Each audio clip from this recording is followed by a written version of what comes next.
Graduates BA, BSc, BCom 22 साल की उम्र से लेकर और 30 साल की उम्र तक वेटिंग हॉल में बैठे रहते हैं और फॉर्म भरने में और पेपर देने में करोड़ों रुपया इधर उधर होता है और 30 साल के बाद ये कार्रवाई खत्म हो जाती है, क्योंकि या तो घर वाले पकड़ के ब्याह कर देते हैं या फिर वो अपने घर के किसी दुकान में, मकान में, फसल लगाने में कहीं ना कहीं बिजी हो जाता है।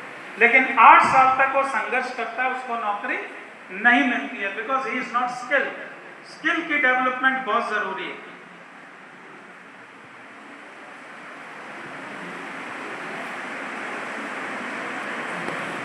अब जरा हम एक बात और सोचें, आप अपने आसपास देखिए कौन से सेक्टर्स हैं जहां पर अगले 20, 25, 50 साल तक जॉब्स की अपॉर्चुनिटीज हैं। कौन से सेक्टर हैं जहां जॉब्स की अपॉर्चुनिटीज बहुत हैं और कौन से सेक्टर हैं जहां नहीं है। तो जैसे मैंने आपको बताया था, गवर्नमेंट जॉब के पीछे ना पड़े। एक सेक्टर है इंफ्रास्ट्रक्चर। इस देश में अगले 50 साल तक सड़कें और बिल्डिंग। सोलर एनर्जी के बारे में क्यों नहीं पढ़ते हैं? सोलर एनर्जी का काम क्यों नहीं शुरू करते हैं? You must do. वो फ्यूचर है हमारा। आने वाले 10-20 साल में सोलर एनर्जी से ही देश चलेगा, पेट्रोल डीजल से नहीं चल पाएगा। हेल्थ केयर, जिस रफ्तार से हमारे देश में बीमारियां बढ़ रही हैं और हॉस्पिटल बढ़ रहे हैं, मेरे को अब भी याद है कि नारनौल में सिर्फ 3 हॉस्पिटल थे। आज एक बिल्डिंग में 3 हॉस्पिटल हैं। मेरे ख्याल से 300 से ज्यादा हॉस्पिटल होंगे नारनौल। रेवाड़ी तो हॉस्पिटल का ही शहर है। क्यों इतने हॉस्पिटल खुल रहे हैं? इसलिए नहीं कि डॉक्टर ज्यादा बन रहे हैं, इसलिए कि लोग बीमार ज्यादा हो रहे हैं। बीमार ज्यादा हो रहे हैं तो इलाज ज्यादा चाहिए, इलाज ज्यादा चाहिए तो हॉस्पिटल ज्यादा चाहिए। पर हॉस्पिटल में क्या सिर्फ डॉक्टर ही चाहिए? क्या अकेला डॉक्टर होता है हॉस्पिटल में? और कौन कौन होते हैं? एक पैरामेडिक स्टाफ होते हैं, मशीन चलाने वाले होते हैं, जो इतनी महंगी महंगी मशीनें उनको चलाने के टेक्नीशियंस होते हैं, पैरामेडिक स्टाफ होता है, नर्सेज होती हैं। ये सेक्टर कभी बंद नहीं हो सकता। जब तक इंसान रहेगा बीमारी रहेगी, बीमारी रहेगी हॉस्पिटल रहेगा, हॉस्पिटल रहेगा तो ये नौकरियां रहेंगी। तो हेल्थ केयर सिस्टम में फार्मास्यूटिकल्स, जितने हॉस्पिटल उतनी फार्मेसी की दुकान भी खोलेंगे। फार्मेसी में उतने लोग चाहिए मुझे। EV, what is EV? Electric vehicles. जिस तरह से रिन्यूएबल एनर्जी आ रही है, आने वाले समय में 5-10 साल में सड़क पे दौड़ने वाली 60% गाड़ियां इलेक्ट्रिक व्हीकल्स होंगे जो बैटरियों से चलेंगे। क्या हमने ध्यान दिया कि हम बच्चों को इलेक्ट्रिक व्हीकल की टेक्नोलॉजी की शिक्षा दें? क्या वर्कशॉप नहीं खुलेगी? जब इतने इलेक्ट्रिक व्हीकल होंगे तो वर्कशॉप नहीं खुलेगी? क्या चार्जिंग स्टेशन नहीं खुलेंगे? क्या इलेक्ट्रिक व्हीकल और डीजल व्हीकल की एक ही जैसे मिस्त्री चाहिए? अलग अलग चाहिए। ये एक ब्रांच है जहां पर आपको स्कोप नजर आएगा, जहां हमारे बच्चे जा सकते हैं। हर आदमी जो है वहां जाने की ना सोचे। लीडरशिप क्वालिटी, लीडरशिप क्वालिटीज क्या होती है? क्या आप अपनी टीम को साथ लेकर चलते हैं या आप सेल्फिश? फिर बताता हूं, क्या आप अपनी टीम को साथ लेकर चलते हैं या आप सेल्फिश? उदाहरण देता हूं आपके लेवल का। 5 बच्चे चोरी से बेर तोड़ रहे थे और बेरी का मालिक आ गया और 5 भाग लिए और एक भाई का पैर मुड़ गया, वो गिर गया। तो 3 जो बचे थे वो तो भाग लिए, लेकिन उनमें एक बंदा था जो वापस आया।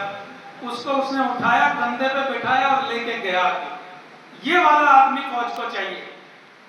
दोनों पकड़े गए, दोनों की सुताई हुई, लेकिन ये वाला आदमी फौज को चाहिए, क्योंकि ये सेल्फिश नहीं है, ये टीम वाला बंदा है, ये औरों की कदर करता है। तो ऐसा नहीं है कि वो 3 जो भागे बहुत अच्छे नहीं थे, वो भी बड़े अच्छे थे, लेकिन उनके अंदर ये मुद्दा नहीं था कि मैं अपने साथी को बचाऊं, उनके अंदर ये मुद्दा था कि मैं पहले अपनी जान बचाऊं। ये होती है leadership quality, officer like quality. आप झूठ तो नहीं बोलते हैं। वहां पर जब इंटरव्यू होता है तो एक टास्क होता है जीटीओ, उसमें आपको एक सॉल्यूशन, कुछ रस्सी डंडे देते हैं कि भाई ये करके दिखाओ। फिर जानबूझ के वो जो ऑफिसर है वो लेफ्ट साइड चला जाता है, देखता ही नहीं उनको, और इधर वो कुछ गड़बड़ करके झूठ बोल के बोले सर हो गया, और वो सारे। जोरदार तालियों से हम साहब का आभार व्यक्त करेंगे कि हमारे चक्षु इन्होंने खोलने का भरसक प्रयास किया, और जिस हिसाब से बच्चे सुन रहे थे वो वाकई में काबिल तारीफ था। और अब हम बिल्कुल अंतिम उसकी तरफ हैं। उससे पहले मैं ये बताना चाहूँगा कि जो भी मेहमान हमारे यहाँ पे बाहर से पधारे हैं, उन सभी के लिए कैंटीन में जलपान की व्यवस्था है, तो जलपान अवश्य करके जाएं। उससे पहले सभी साथी हम मेजर जनरल साहब से एक पौधारोपण इस महाविद्यालय में करवा रहे हैं, वो करेंगे। और उससे पहले JS Yadav memorial charitable trust और GC अटेली के बीच में, आपके साथ GCW के बीच में एक MOU साइन हुआ है, जो अभी हम यहाँ से फाइल्स का आदान प्रदान करेंगे। और वो विशेष तौर पे बच्चों के लिए जो शिक्षा ग्रहण कर रहे हैं, वो विशेष उपलब्धियां कहीं भी हासिल करते हैं, तो वो उन बच्चों के प्राइज का या और किसी भी तरह की सहायता करने का काम, एक अच्छे बच्चों को जो वीकर सेक्शन से है या किसी भी तरह से वो कमजोर है, तो उनको ऊपर उठाने का, समाज की मुख्य धारा में लाने के लिए और उनको आगे बढ़ने के लिए ये संस्थान प्रेरित करता रहता है। और जो खर्चा होगा वो भी JS Yadav memorial charitable trust उनका उठाएगा। तो मैं आदरणीय अतुल जी से भी निवेदन करूंगा कि MOU साइन करने में आप भी, और असीम भाई से भी कहूँगा कि आप भी एक बार ऊपर आइए, और कॉलेज प्राचार्य मैं राजेश सैनी जी से भी, और एक बार ये आदान प्रदान होता है। फिर धन्यवाद ज्ञापन है आपकी। अब मेरे हिसाब से क्लासेस नहीं होंगे।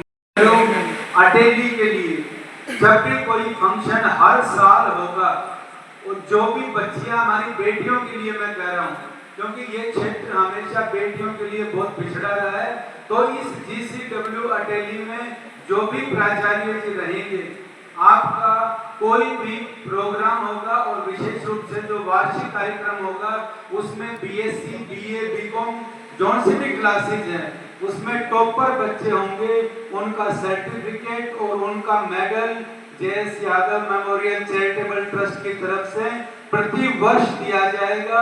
जो बेस्ट विद्यार्थी होगा उसको दिया जाएगा। और कोई भी बच्ची विशेष रूप से अगर हमारे पास यहाँ पे है और जिसको आर्थिक रूप से कमजोर है, तो उसकी BSc, BA, BCom, MSc तक की जो भी शिक्षा है, JS Yadav memorial charitable trust will provide the economic facility and books etc. to that child। ये पर्टिकुलरली है आपके लिए और आपके साथ। अभी सैनी साहब से भी बात हुई थी, और सतपाल भाई से भी, आपके यहाँ पे गोष्ठी हो या कोई भी कार्यक्रम होगा वो यहाँ पे होगा, और ये चीज जारी रहेगी। और इसी वर्ष से हम इसको शुरू करेंगे, चाहे जुलाई तक का टाइम आ जाए। तो जो हमारा 25-26 का सेशन चल रहा है, ये जुलाई में आखिर में होगा। तो दोनों प्राचार्य जी यहाँ पे हैं, कोई भी कार्यक्रम होगा उसमें ट्रस्ट इसको करेगा। आपने प्रवीण सर इतना समय दिया, आपका बहुत बहुत धन्यवाद।